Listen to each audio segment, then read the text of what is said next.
Hey, everybody, Jim Cummings here, and if Tigger were here, he'd say, thanks, everybody, for bouncing on in here and enjoying the show. But before we go, I want you to do me a small favor. Hit like, subscribe, and give us a thumbs up if you're enjoying the show. Now, speaking of enjoying the show, enjoy the show. Welcome back, everybody, to another episode of Toon'd In with Jim Cummings. I'm producer Chris, joined as always by the legend himself, Mr. Jim Cummings. How are you doing today, sir? It's another day in paradise, ladies and gentlemen. Stay tuned. Don't touch that dial. And we have a very special guest for you. You know him as the voice of Arthur Morgan from Red Dead Redemption 2. Roger Clark, thank you for joining us today. Thank you. It's my pleasure. Honored to be here. Thanks for having me. Oh, glad that you could cut us into your schedule. Yeah, Appreciate it. For you, sir, anything. And it's a day. I'm on the other side of the country, but it's nice. It's the day in paradise here too. It's gorgeous weather. Yes. Yeah, and you're in New England. That's right. Yeah, although they wouldn't call it that. Most of them. I'm in Connecticut. Yeah. Oh, yeah, okay. It's nice. It's nice. I had the first lobster roll of the season a couple of weeks ago. It was delicious. Oh, nice. Oh, that's how you know. So good out there. Ooh, Yeah. That's good eating. The big debate is whether you have it hot or cold. That's what you all talk about. What's your opinion on that? Hot? I It's like gotta it be hot. I'm a hot guy. Because Yeah. you got to get the bun toasted, you know? Yeah, That's right. I Oh, love it God. good. Okay, I'm officially hungry now. Yeah. Have you ever had Cousin's Maine Lobster? Where? Sorry? Cousin's Maine Lobster? No. So good. No. So good. Yeah. I gotta get up we have there. one out here. It's really good. I'm sure you guys have on every corner, though. Probably a good lobster roll place. There's I some reckon. pretty decent ones, and it's seasonal. You know, a lot of them just close up. They're only open Memorial Day to Labor Day. You know, but yeah, and sometimes some of them put potato salad in, and some of them sprinkle a little bacon on top. Oh, And they do it- yeah. You know those weird hot dog buns that are kind of shaped like a square, they don't roll over if you put them down. Yeah. So it's usually that type, you know, so that it's easier to toast with butter. Now I'm hungry too. Yeah, I know. Jeez. Let's take a break. We'll be right back. We're gonna order in some stuff. Well, yeah. Well, you've got clam bakes. You've got a clam chowder, and all that good stuff back there. All that. Yeah. I mean, I envy They just you. They suck at barbecue though. That's why whenever I head down south, I always go looking for a good barbecue. Oh yeah. That's exactly right. Yeah. Do you spend much time down there? Of course, you do conventions. Yeah, I was in Birmingham, Alabama last weekend. Oh yeah. Yeah, and Did they ask about me? Yeah, they did. I said you thought missed so. them. Did you make up a good lie? We've shared quite a few cons ourselves, haven't we, sir? Well, that's a beautiful thing. It's Yeah, always yeah, an yeah. honor to see you in the green room. Oh, Yeah. same here. Same here. It's a beautiful thing. All right, I have a question for you. In our research, I come across a rather interesting fact, and I need to verify it with you.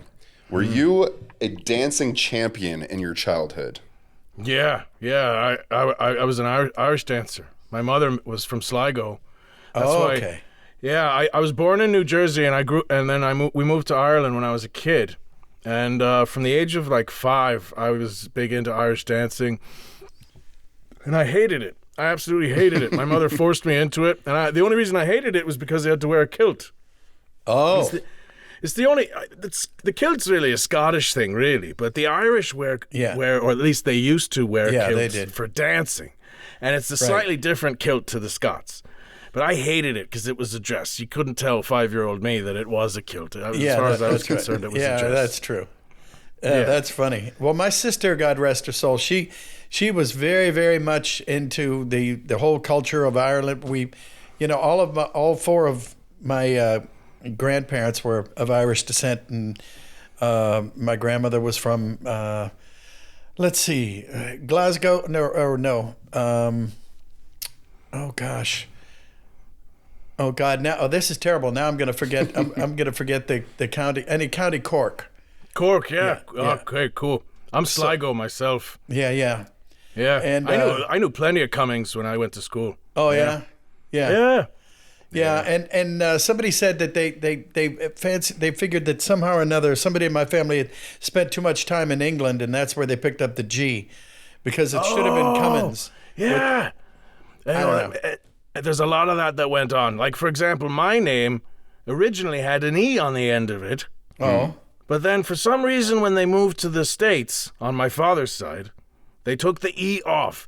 And back home in Those the UK bastards. and Ireland, if you've got the E on, you're more likely Irish and you're probably Catholic.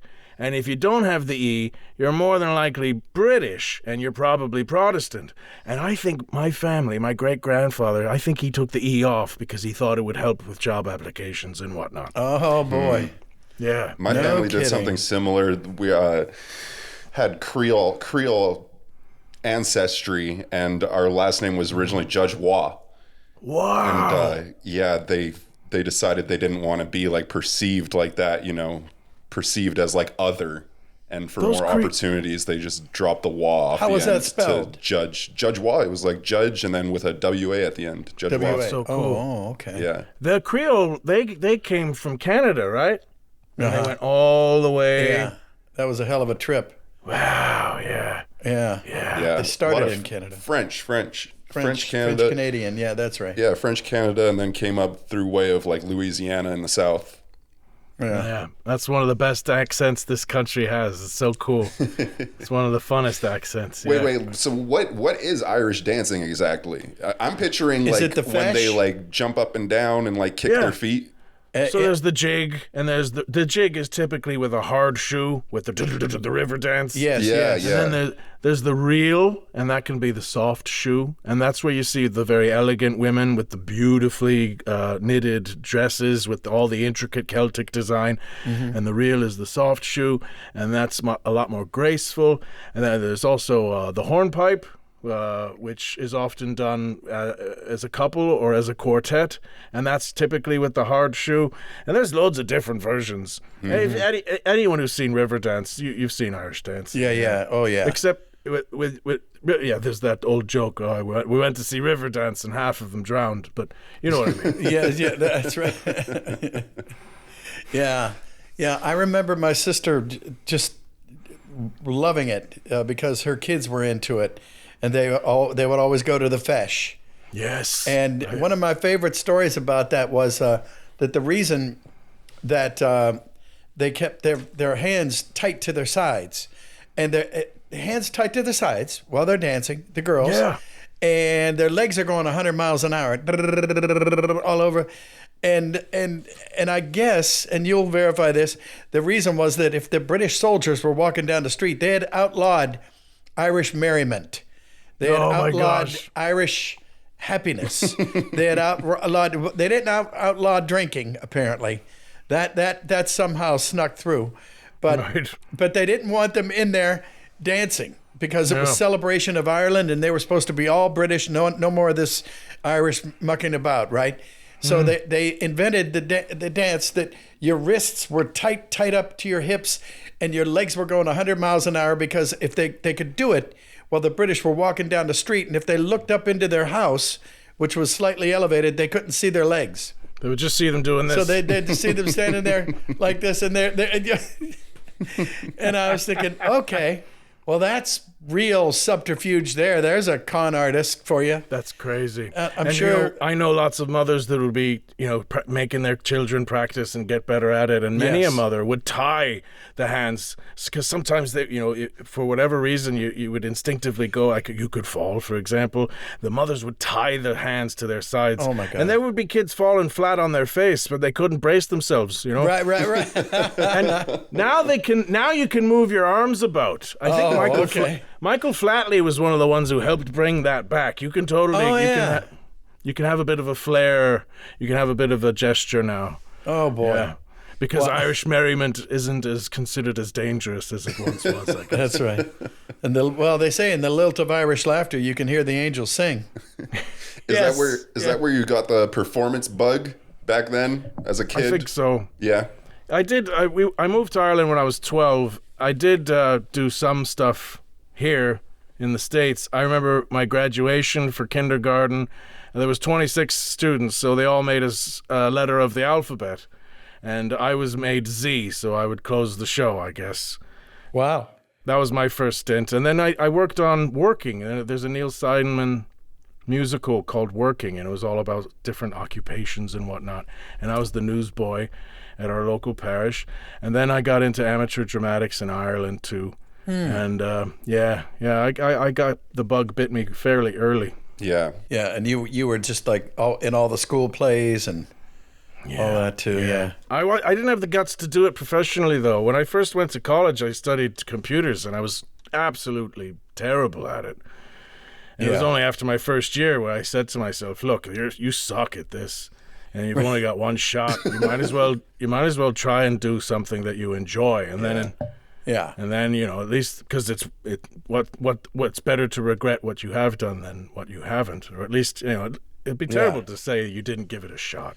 Yeah, right. Well, the way I've always looked at it is that I don't want to regret the things I didn't do.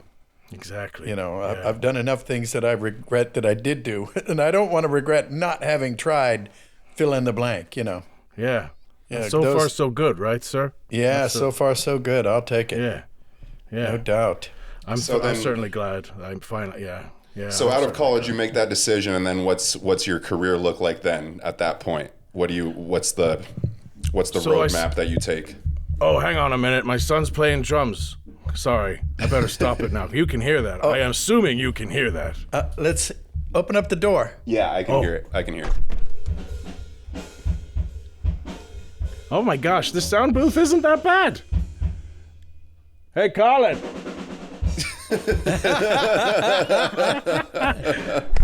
Maybe we could get away with it. If it bothers you, just let me know. No. Let me just...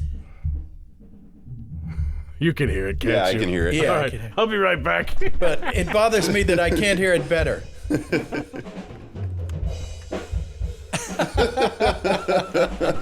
He's just jamming out. He's kicking butt.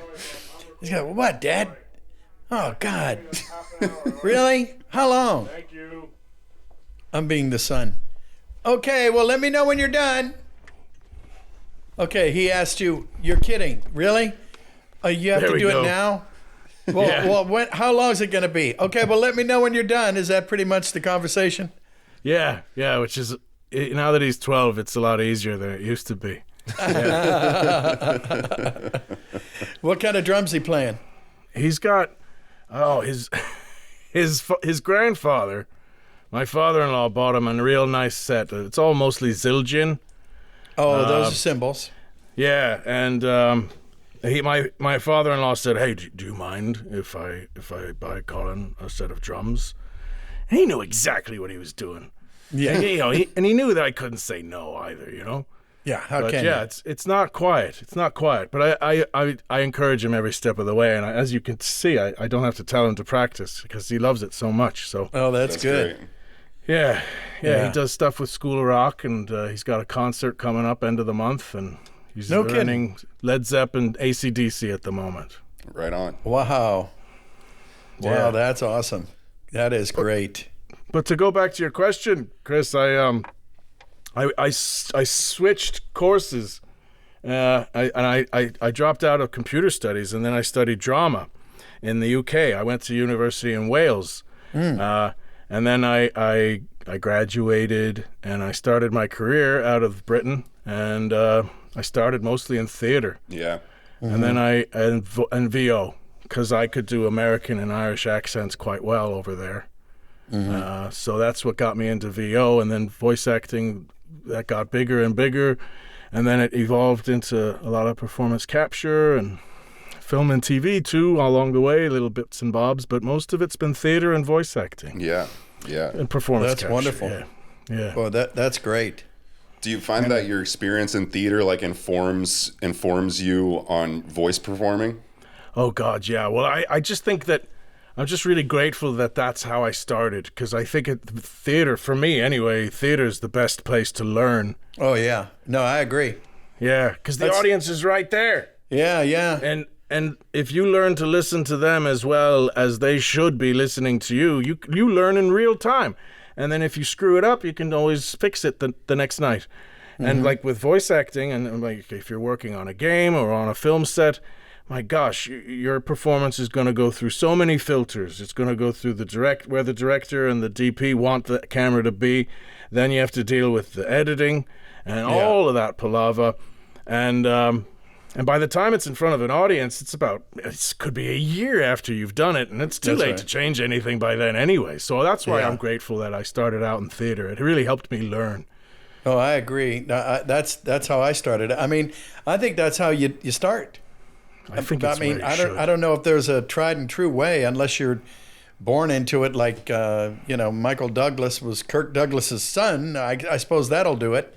Yeah. But beyond that, if you have to carve your own way, I don't know. I can't imagine doing it without the theater, because especially for voiceover, because you have to be a little extra on the stage. Because what about the people in the back row?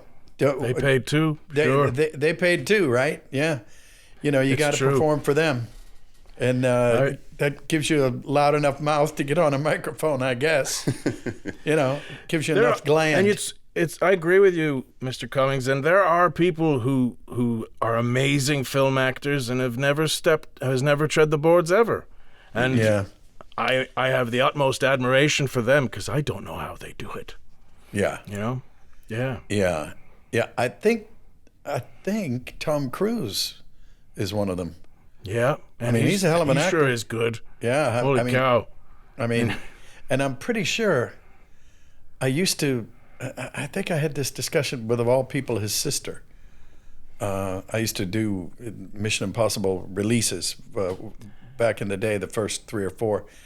And, coming to a theater near you, or whatever we were doing back then. Sure. And I think he went like right into being a movie star, which is probably nice work if you can get it. It probably helps to be Tom Cruise. It sure does, yeah. Putting stuntmen out of business in his 60s. Yeah, that's true, huh? I haven't seen the new one yet. The most recent one I thought was really good. I mean, they've all been very interesting. Oh yeah, it's pretty damn good. Yeah, you'll like it. It's crazy. It's how funny, does. nowadays, most of the fans and most of the people who are going to go and see that, they often have to struggle to remember that it was originally a TV show in the 60s, don't they? Yeah. I remember it. I'm old enough. I remember the reruns. Yeah. But I remember it was the little line, the line would go across during the credits. Yeah, it was the fuse. He lit a fuse. Yeah. I think that's... Yes. Yeah. Be-do-do, ba-do-do. Iconic tune. Yeah. Oh, God. Well, we're not getting any money from them, so hell with them. Yeah, right. More about you. Right. Let's get back to the important stuff. You.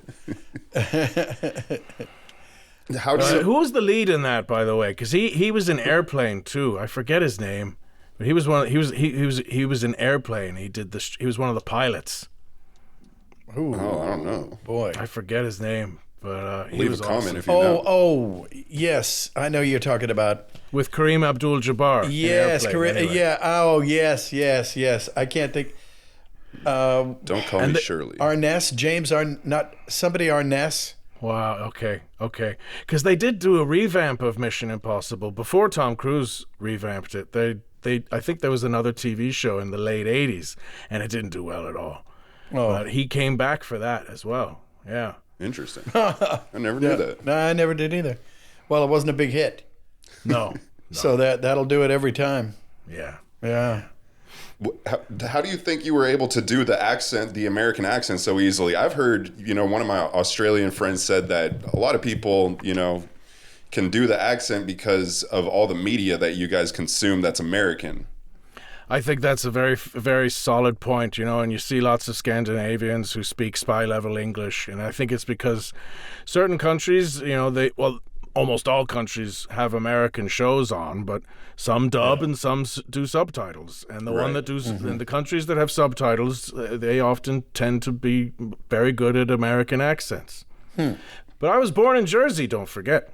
I've been back here since 2008 now, so my accent's all over the place. But there was one role I did, which was a pretty... though. Yeah, totally. So you picked that up quite late if you were 12 years old already when you moved. It actually probably wasn't that subconscious. I definitely leaned towards getting an Irish accent so that I didn't stand out as much at that age. Well, yeah, that's true. Because then I was the Yank, Yeah. Yeah. Some of the attention was positive, but some of it was negative as well. And, when you're that age, sometimes you don't want any attention at all. So Yeah. I would just, I picked up the brogue fairly quickly. And then it Yeah. never really went away. Yeah. I did something similar growing up. I grew up in Canada, but I felt like I was from LA because we moved. I was born in Canada, but we actually lived in LA at the time, in Redondo Beach, not necessarily LA. Right. And then my dad got a show that filmed up in Vancouver, so then we ended up actually moving as a family up to Canada. Was and that Stargate? I couldn't stand it. I was like, no way. Like, I don't want to live in Canada. Like, I don't want to sound. To me, Canadian sounded so goofy. Like that accent sounded so goofy. So I'd always make sure. And it's not a huge difference in accents. But I would make sure to always say like the American pronunciation of words instead of the Canadian pronunciation. Like specifically, I remember when Pirates of the Caribbean came out. Oh, okay. And I called it Pirates of the Caribbean, and everybody would be like, "What?" Because in Canada they call it Pirates of the Caribbean. Yeah. They don't say Caribbean, and I'd be like, "No, it's Pirates of the Caribbean." That's how it was. Like, no. Yeah. Or like everybody jokes about how Canadians say a boot. A boot. They Oh, don't. that's right. I'm dispelling this rumor right now. They don't say a boot. They say a boat. They say a boat. A boat. A boat. Like it sounds like a boat, like a sailboat, a boat. And I would always be about and sorry, not sorry, not sorry, sorry. Yeah. And like I'm just relating to you in that where I totally get it where it's like, no, I want to sound this way. Like I know this is going to stick with me for life. So I'm going to train myself right now. Same. And I say certain things the Irish way and other things the American way, like garage.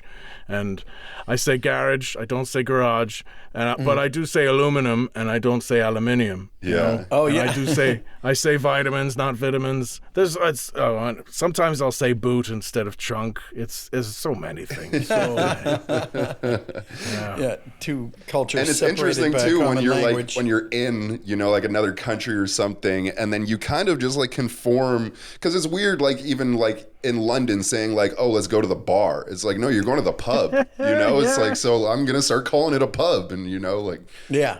I don't know. As long as you end up there. Yeah. Yeah. So what was like the first kind of role that got you going in your acting career? Oh, well, I was still in drama school, and I booked Juno and the Paycock by Sean O'Casey, which is a pretty well-known Irish play and playwright. And I played a kid called Johnny Boyle who had one arm and a gimp leg. So I learned how to limp, and I also learned how to tie my shoes with one hand. Oh, that's interesting. Yeah. And then from then on, I realized, man, that was too much work. Yeah. There's got to be an easier road. Oh, man. Yeah, but I did it, though. I was tying my shoe on stage, and like they were like, oh, cool, look, he's tying his shoe with one arm. That's pretty cool. But I loved it. And that's when I started touring as well. I've done a lot of touring.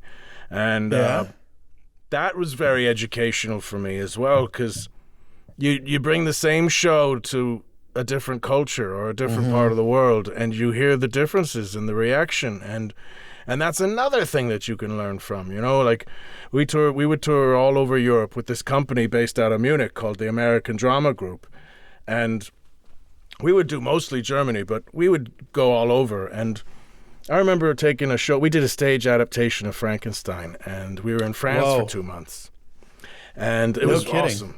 Because they took it straight from Mary Shelley's book, and there was a lot of monologues and scenes that were straight out of the book, and almost just created. Who were you? I was the creature. Oh, you were. Yeah. Okay, good. I'm only 6'1", but everyone else in the cast was shorter than me, so they bought it. Sure. But Plus you I had the remember we shoes. were touring France for 2 months, and we got into a vibe, and we were doing okay. And then our first night in Germany, we absolutely flopped. And, that's what I go, I wonder oh gosh, this is a stiff audience. What's their problem? And then I realized that wasn't that at all. It's just different cultures. They respond to different things. And we weren't listening like we should have been. And then within a couple of weeks, then we had gotten into the German mindset, But Really? touring all around, that was we were like rock and roll stars, except nobody wanted our autograph, Except for that. Yeah. That's But okay. still partying like nuts, still a different hotel every night. Yeah. Wow. That's amazing. But that was a hell of an experience, I would think. It was. I'd done almost 50 countries. We did Shakespeare in China for 2 months. Whoa. That was crazy. Who did you play? Which? We did the Scottish play, and I was Macduff. Oh. I was Macduff for 2 years. Wow. Yeah. Dang. That was I loved that role. That was great. Cause he's one of the few that survives. But, and he gets to beat the big boy at the end, Oh but my China was nuts, and we performed in Malta, and Malta? Malta was one of the venues, and we were right next door to where Oliver Reed passed away. He died whilst filming Gladiator, as you may remember, and he was actually arm wrestling some merchant marines, and he dropped dead halfway, half wrestle. No way. And we went to the bar where it happened, and they've got a whole wall dedicated to him, and it's called The Pub. The bar is called The Pub. It's a bar called The Pub. Anyway, we went in there, and we had a drink and saluted Oliver Reed, who I'm a big fan of. Yeah. Huh. That's great. Wow. That's I great. feel like I've been there. Somewhere in the It's a towns. gorgeous place, and they're the biggest capers I've ever seen. They've got capers the size of grapes. Oh, wow. Huh. Well, was this in Texas? No. Just kidding. Well, you never know. Yeah, everything's big in Texas. Everything's big down there. I tell you what. I guarantee it. Yeah, Oh, man. Oh, man. absolutely. So where are you? At what point in your life are you at when the audition for Red Dead Redemption 2 comes around?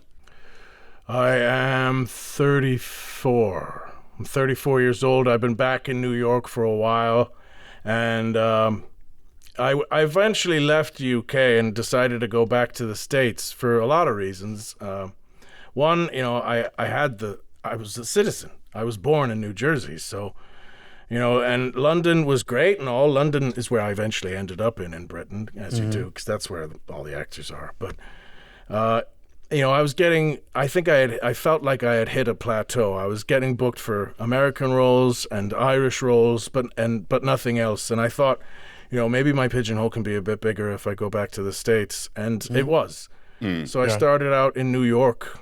I didn't go to LA because, well, for lots of reasons, but mostly because I had family in and around New York.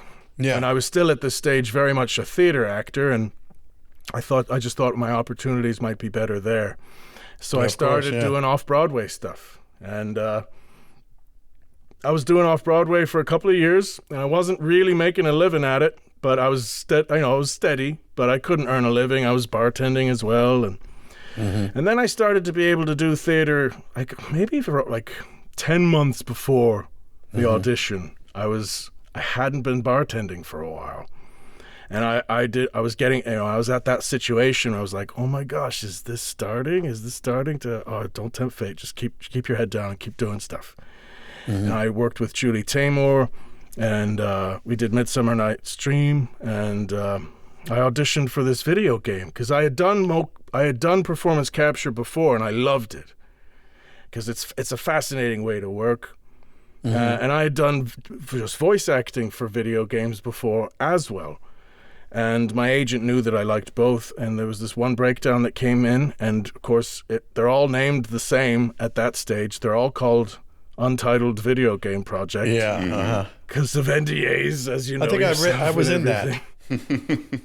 So she knew I liked that stuff, though, so she said, do you want to go in? I have no idea what it is. And I was like, yeah, sure. And I went in, and what's really funny is that I had taken a big hiatus from. I used to be a gamer when I was a kid, but I took a massive hiatus from it. But it just, for whatever reason, I had started it up again, and I just finished a game called Red Dead Redemption, and I loved it. Oh yeah. And like a month later, I and everybody auditioned else for what was Red Dead 2. I didn't know it at the time, but I went. And I remember they didn't give me the sides in advance too, as is usually the case. You had to get them when you. I think they wanted to see how quickly you could go off book. Probably. Yeah. Yeah. But then when I was reading the sides, I went, "No, this is funny. This kind of has the same vibe of that video game I just played."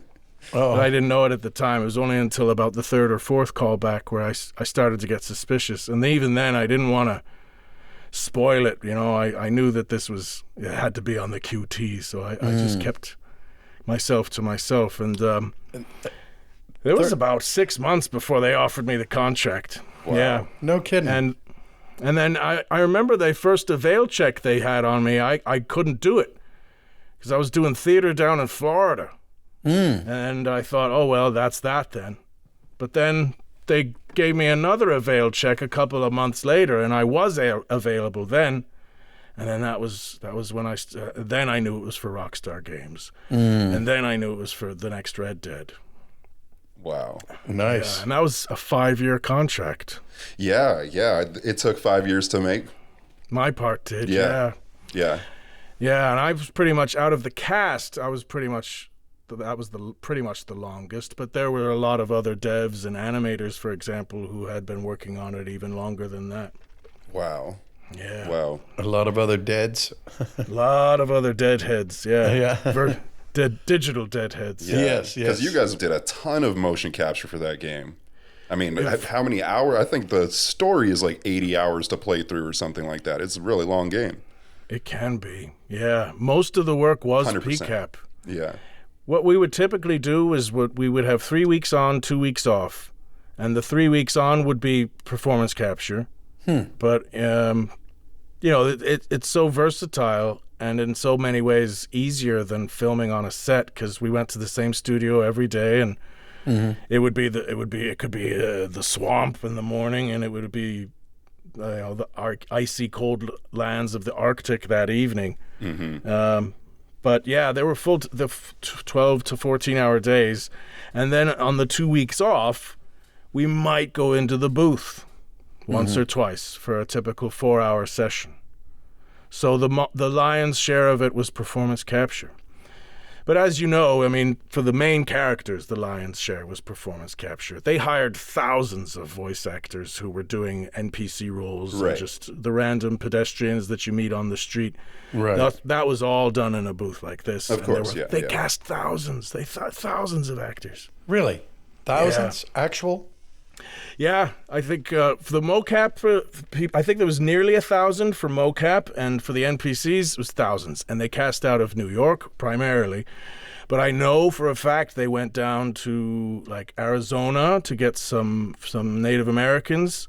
I know they went down south to Atlanta to get some Southern and Creole dialects. And then L.A. They cast out of L.A. too. I know they still do. They still cast Valley out of LA Girls more for the GTA franchise. Right. Wow. Which they're now. I mean, they've been working on that since Red Dead 2 came out. I know, it's crazy, and then they push it back 7 another year. 7 years, and it's going to be 8 when it comes out. 8 years. 8 as of now. Wow. I wouldn't be surprised if they push back again. Yeah.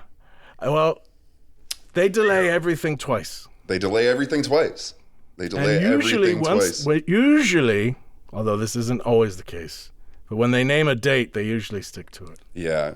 But you're right, though. You never know. Yeah, I remember when Red Dead came out. Obviously, I mean, it's not that long ago. Red Dead Redemption 2, and it felt, as a fan of like Rockstar Games, specifically Grand Theft Auto, I never actually played the first Red Dead Redemption, but then it just seemed like this game just got so much hype. You know what it was?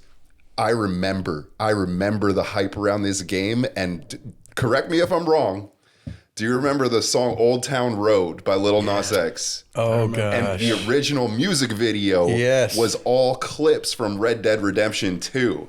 And I remember seeing that music video and thinking, like, no way, this is like the ultimate meme. Like, what in the world? What is this game? And then South Park had that episode talking about how everybody was just obsessed, and like, you know, go home and the wife has been playing his save file. Billy Ray Cyrus? Yeah.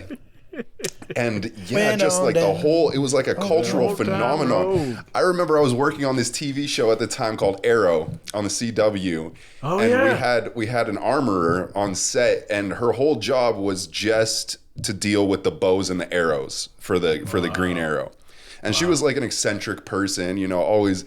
And I swear when Red Dead Redemption came out, she's talking about it all the time, and then slowly each day we start to see her outfits evolve into like more of like a Western, like cowboy. And then one day she just straight up comes to work with a cowboy hat on. We're like, oh, you've been playing that game way too much. Yeah. Oh, that's funny. It's amazing, and it's still. I was just hoping that it would be as successful as its predecessor, and it's still people come up to me. I get recognized now more than I used to.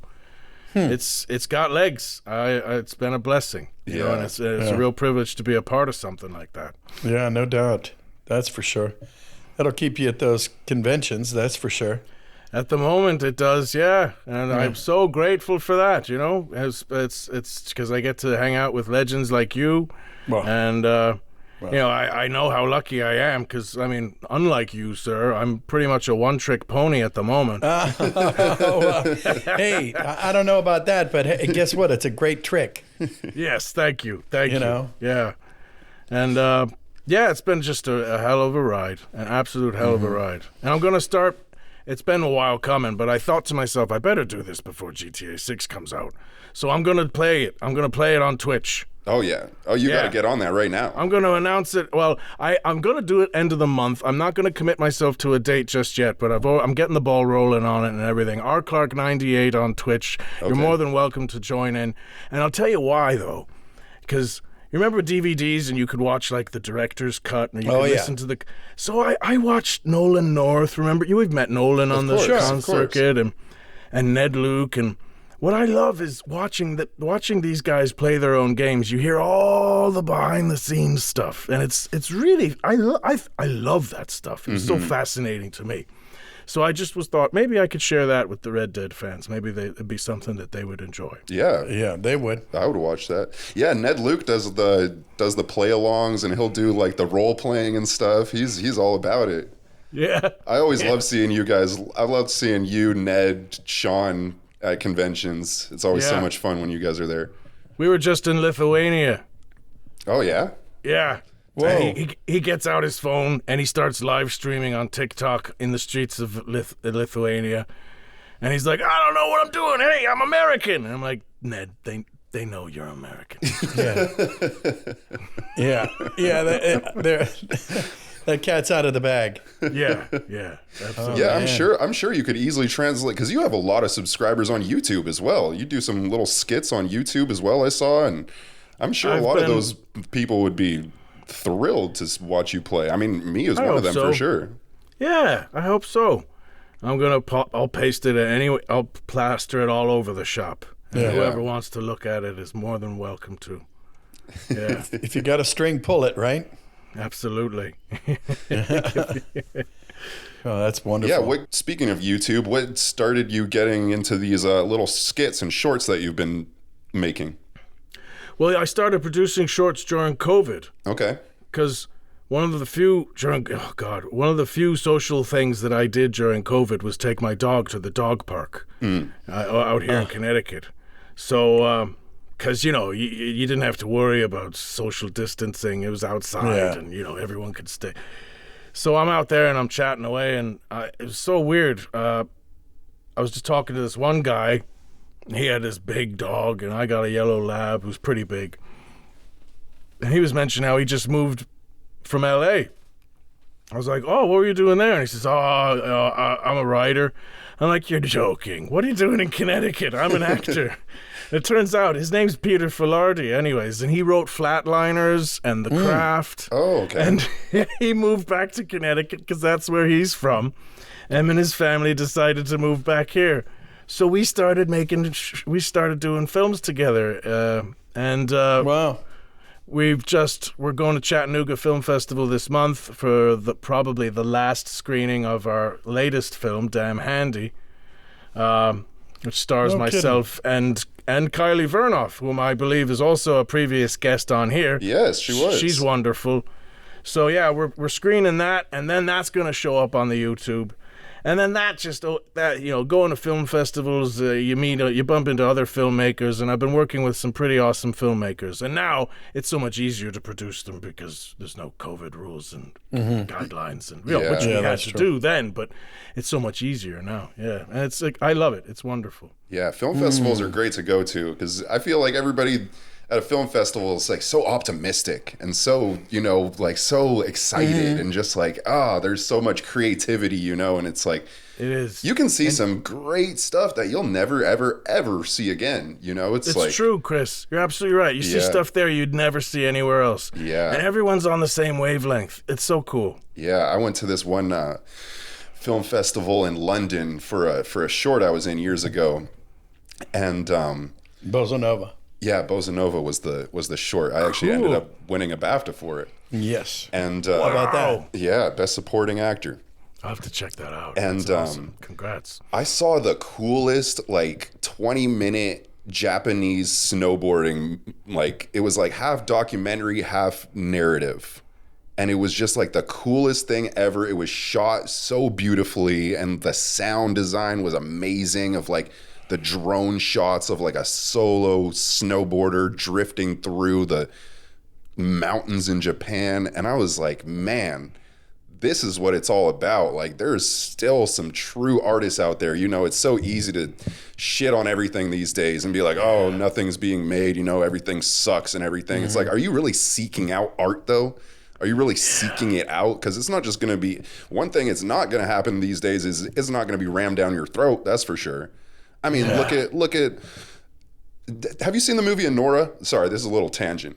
Won Best Picture this year. I haven't seen it yet. I heard it's really good though. It's literally one of the best movies I've ever seen in my life, and they made it for $6 million. It was an independent movie, first ever Best Picture winner. That was an independent movie, and I'm cleaned up at last year's Oscars, right? That's about the sex worker, right? Yeah. And I'm like, if that's not a huge banner from Hollywood saying, hey, we support you guys, make your own stuff, and we will recognize it, I don't know what is. It's like that's true. Hollywood calling out for, hey, we love these independent projects. Let's see more of them because we'll reward you for it. Yeah, more of the good stuff anyway. And $6 million budget for those people watching, that is nothing. That's like a micro budget for a movie. That's nothing. Sounds like a lot of money, and it is, but not for what it's accomplished. Right.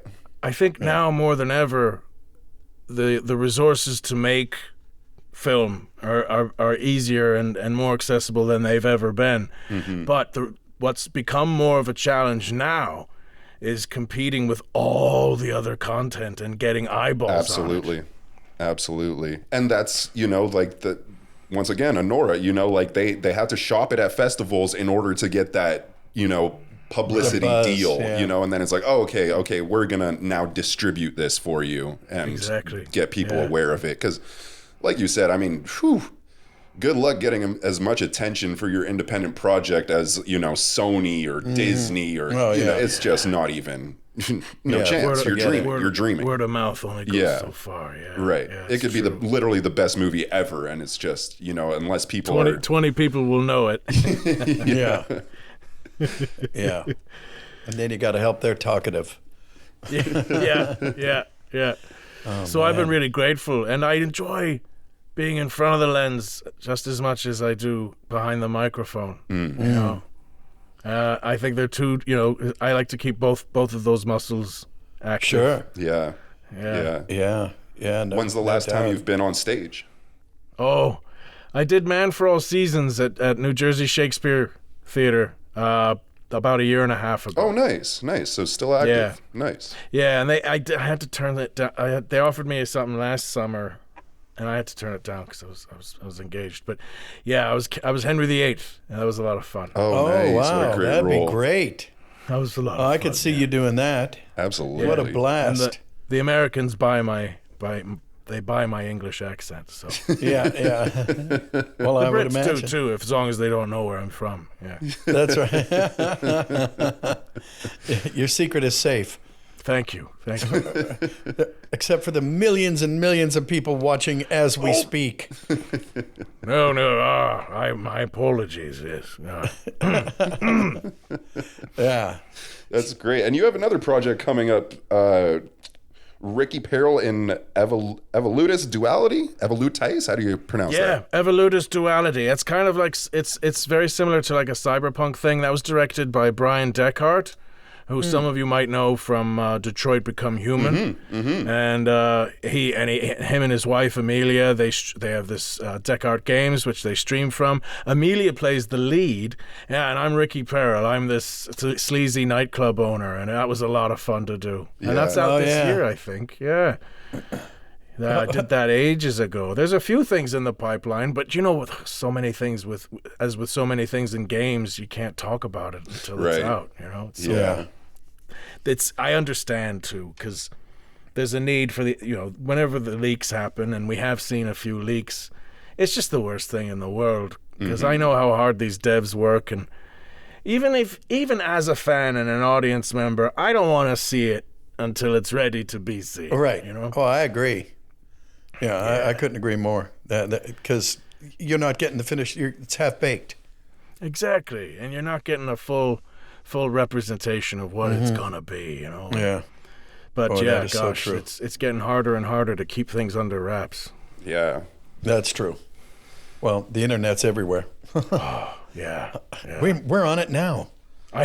Holy cow! Holy God. Yeah, it's crazy the lengths they go through to keep things secret. I worked on Deadpool 2 as just a PA, and they called it, what did they call it? Blue Water Lagoon. That was the working title of Deadpool 2, was Blue Water Lagoon. Oh, yeah. I love it. And then, when it was, Ryan Reynolds wasn't on set that day, it was just his stunt double, but he's done up in the whole Deadpool everything. We're downtown Vancouver, literally in like one of the busiest streets in Vancouver. And every time we yell cut, they literally had people just come in with black umbrellas and like surround the costume and walk him back to the trailer. And same thing with, who was the guy who played Cable? Oh, I can't believe it. Josh Brolin. Josh Brolin. Yeah.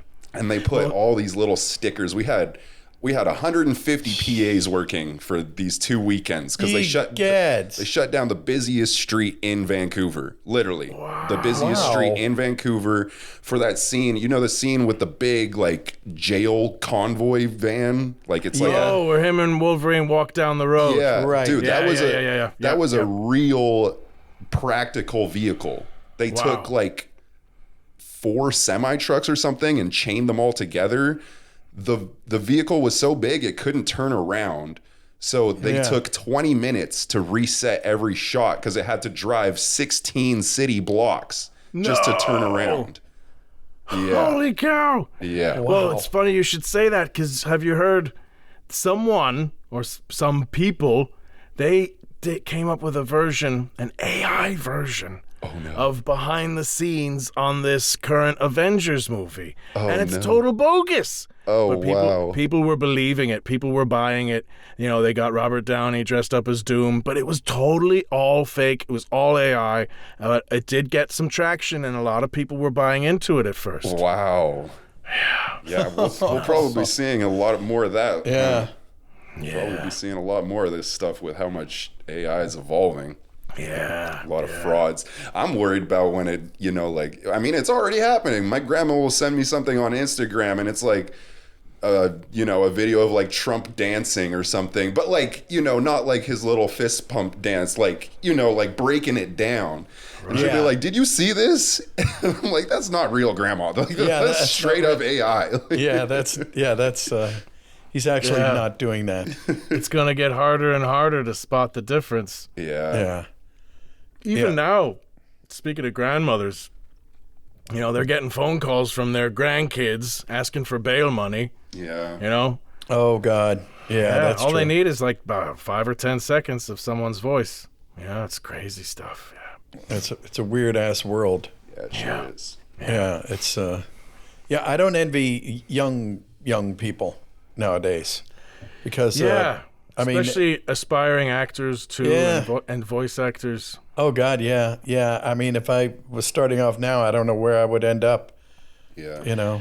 Well, we mentioned it briefly, I don't know, the other day, but I saw an interesting comment on Reddit talking about there might be a huge resurgence in popularity of the theater, because you can't AI in the theater, Can't AI theater. Yeah, And I don't want to discourage young people either. I mean, I've said to them, there's no two journeys are the same, and you'll always be a way to tell your story, There'll always be a way to authentically tell your story. You just have to, change and adapt.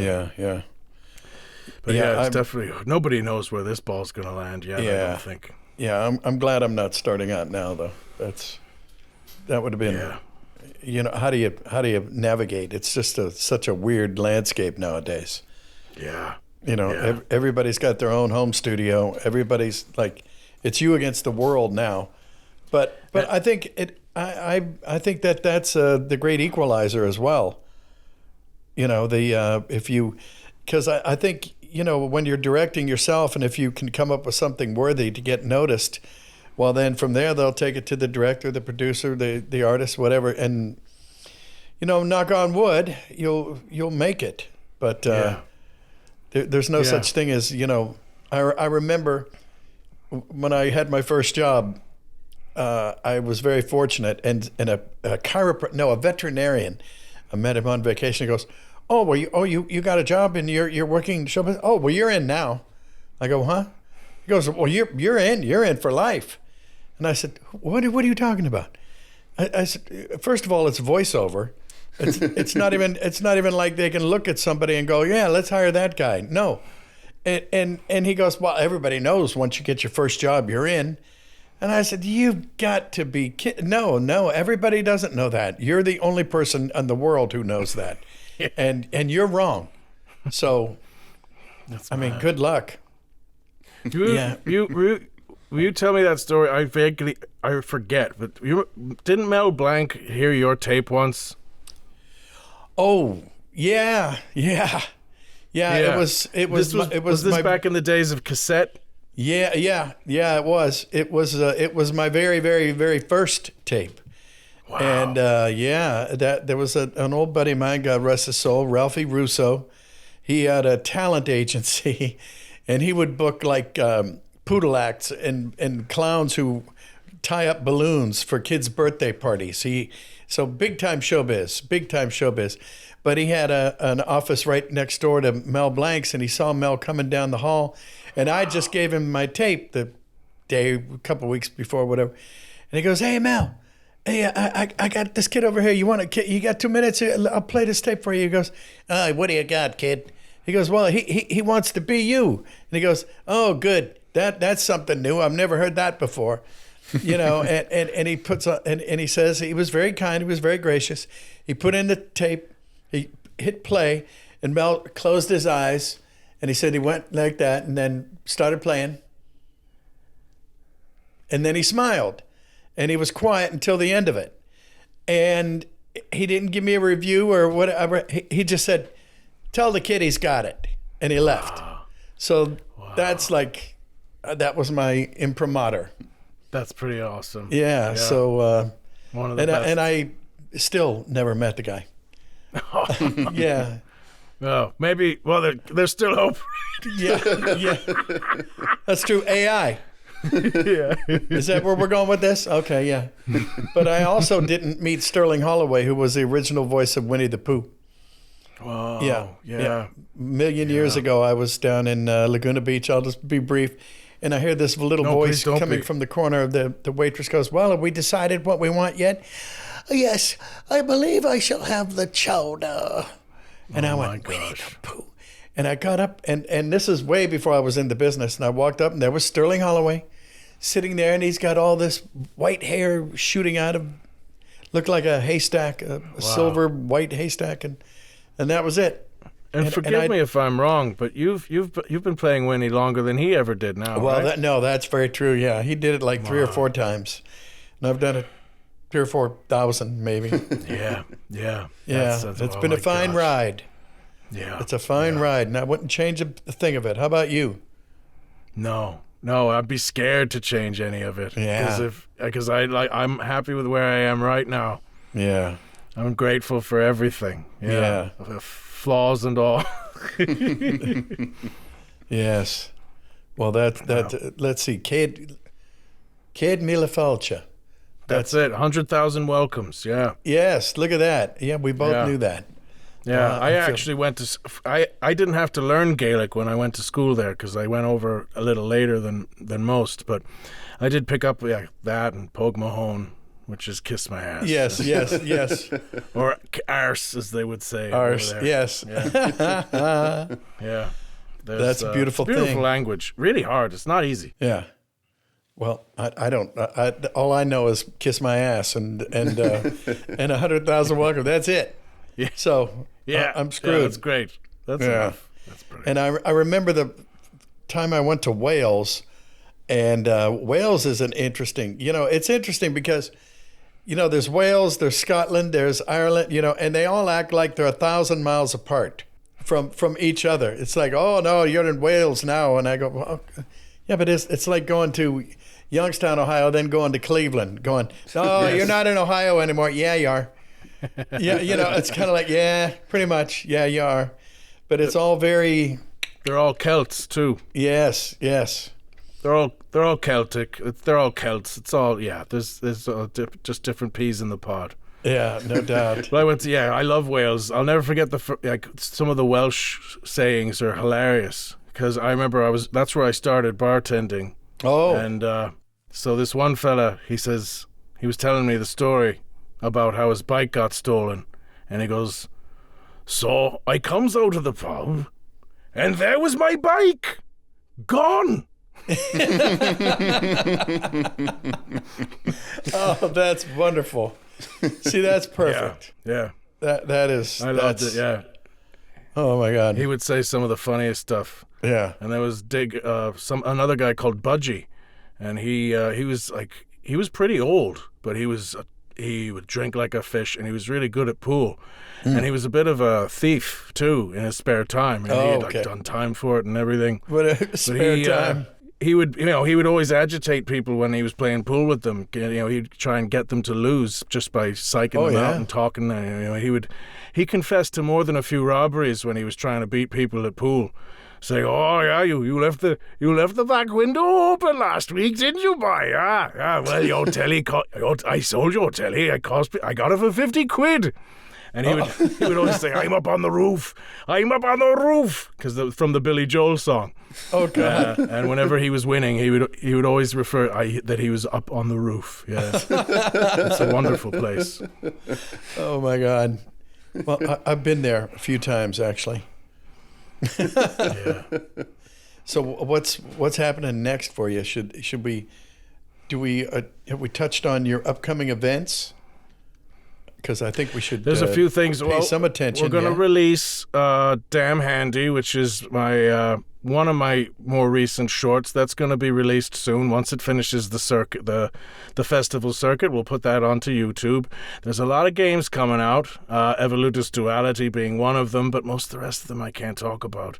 But I am going to start a Twitch playthrough of Red Dead Redemption 2, and that's going to also be on TikTok, and it'll be available to watch on repeat and on YouTube as it is. But there's a few other things that I can't talk about, but you can follow my social media for any upcoming announcements. And is there any other games that I can talk about right now? No, I don't think there is. Yeah. Yeah, that's there's really it's nasty weird. strike It's like going on right now. So they'll want the whole world to know about it, but on their own time. Oh yeah, I'll be screaming it up on the roof when I can, Mr. Cummings. Yes, no doubt. Well, good for you. Well, it's thank you for being here, brother. This has been so cool. Thanks for having me. I had a blast, and it was anything to get to have a chat with you, Jim. That's awesome. Hey, well, thanks for having me. I'll take that, man. That's a beautiful thing. Thank you very much. I was thinking just before we get off here, what if we had a short little conversation between Arthur Morgan and who do you think? I was trying to think of do you have a cowboy character? I know Hondo's a pirate. The cowboys what of about Pete? Moo Mesa. I was Dakota Dude, and the cowboys of Moo Mesa. Yeah, that would be my biggest cowboy role. I would say. Should we do that? Should we have a cowboy off? Sure. Yeah, I ain't much of a cowboy, but you know, I did lift a few cows here and there. Yeah. Well, you ain't gonna. You know, lift me. I got some bad. They have some. I suffer from a respiratory illness myself, and I hear they got a cure for TB nowadays, and I'm very, very happy to hear that because I don't recommend it. You don't recommend the cure or the TB? Oh, well, I would have to say the TB ain't nothing to write home about. But if there is a cure, please tell me. Yeah, I'll leave the light on for you. Well, thank you. I appreciate that. I'm not sure what that. I think that came from a Motel 6 commercial. So I have to. Yeah, I was trying to think of what that is. That was for sure a slogan of something. Yeah, that's a slogan. Okay, we disregard that, folks. That wasn't my finest hour. Oh, but man, oh man. I just auditioned for Toyota. Toyota, going places. Yeah, one of them new electric ones. You know. Oh yeah, you really did. Yeah, one of these hybrid cars. They don't even need to eat grass or nothing. Yeah. Ass, grass, or gas. Nobody rides for free. That was. No. Ain't no such thing as a free lunch, neither. No. That's right. No doubt. Oh man. That must have been such a fun character to play. Yeah. Well, I was a little nervous because I know people loved John Marston. Mm-hmm. But you know, after a few months, you know, it was too late to change it anyway. So I just, you know, I got comfortable I began to trust getting comfortable in my own shoes with it. Mm-hmm. Yeah. But yeah, I was a little nervous. Yeah. John Marston is such Now, is it true that you were Jim Gordon? Like from DC Comics? Yeah, that just came out. It was going to be. I don't know what the plan was for initially, but I played Detective Jim Gordon recently, and that was a blast. That was a lot of fun. To Roger Craig Smith's Batman, and cool. It was amazing to be entrusted with such a character by Warner Brothers. Right. And I gave him a little. I kept him American and all that, but I channeled my inner Irish cop, you know? Yeah. That was a lot of fun. Yeah, I had one of those in my family. I'd love to return to that. My second uncle, my dad's uncle, was an Irish cop. And literally, he was from Ireland, and they settled in Youngstown somewhere along the line. And I guess he was the most brutal bastard you ever wanted to run into, and he'd just as soon break your legs as say hello to you. Yeah, so I got that going for me. You know. Well, it's Jim here. I'm trying to remember how I did Jim Gordon. I think it was something like this. Yeah, I think it was too. That sounds familiar. And I maybe he knew who Batman was, or maybe he didn't. There's certain stages. It depends on the dynamic, depends on the relationship. Yeah. But we got to get rid of them, Batman. We got to clean up Gotham City. Right. Well, I always used to, as a kid, because I used to poke holes in that.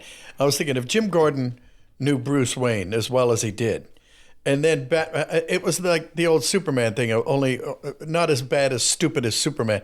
Hey, Superman, where's Clark? Oh, he put on his now. Oh, hey, Clark, where's Superman? All he did was put on a set of spectacles. Oh, where'd he go? Oh, gee. I know, it's the silliest thing. Yeah. But then you see Christopher Reeves take off his glasses and stand up straight, and you can the way he does it so well, you almost believe it. That's true. Yeah, that's true. But that's testimony to what good acting can do. It can make you believe the unbelievable. Yes. Yeah, that was good stuff. You're so right about that. As long as you're truthful to yourself, the audience might buy it. Yeah. Holy Ben That's Affleck. something that I learned about this too, doing it in the booth. If you believe it, then if you don't believe it, then the audience definitely won't. Yeah, that's true. Yeah, well, there you go. Well, we'll carve that into stone, right?